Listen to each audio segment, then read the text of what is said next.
हाय दोस्तों, आप सभी का स्वागत है मेरे यूट्यूब चैनल भोजपुरी परिवार में। आप सब कैसे हो? आई होप कि आप सब अच्छे होंगे और स्वस्थ होंगे। अगर आप सब मेरे चैनल पर नए हैं तो प्लीज़ मेरे चैनल को सब्सक्राइब कर लीजिए और लाइक कीजिए, कमेंट कीजिए। प्रीत लगाई हाना परदेसी से, चैन करार गवाई बाहो, तड़पत बीती दिन रहना,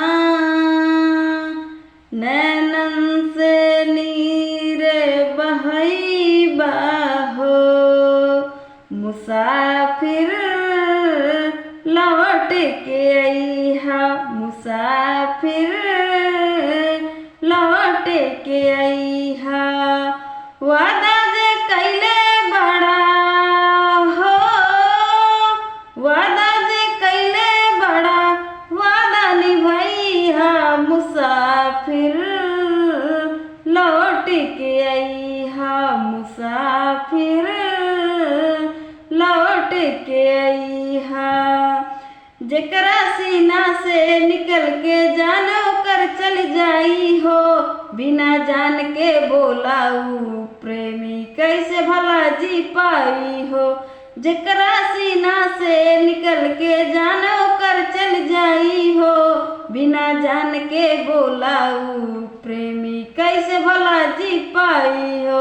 याद में उनके बन के सावन दोनों अखिया बरसे हो, भूख उठी रह रह के मन में मिले के दो दिल तरसे हो बदलेला जैसे मौसम, हाँ बदलेला जैसे मौसम, बदलता न जइहा, मुसाफिर लौट के अइहा, मुसाफिर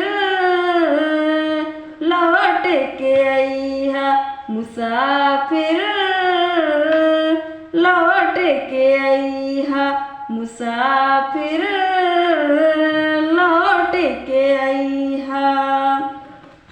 भूल न जाना सरहद के उस पार भी कोई तेरा है, अगर नया पाऊं तो समझो बेबसी ने घेरा है।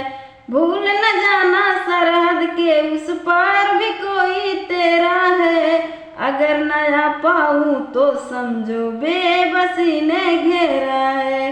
हो चांद सितारे मांग में सारे भर के दुल्हन बनाई बहो, खुशिया से भर देवे दामन बंधन बांध के सहरा आई बहो। जन्मों जन्म न टूटे हो, जन्मों जन्म न टूटे, ऐसन प्रीत लगई हा, मुसाफिर भूल ना जइहा, मुसाफिर लौट के अइहा, मुसाफिर लौट के अइहा, मुसाफिर भूल मत जइहा, मुसाफिर भूल मत जइहा।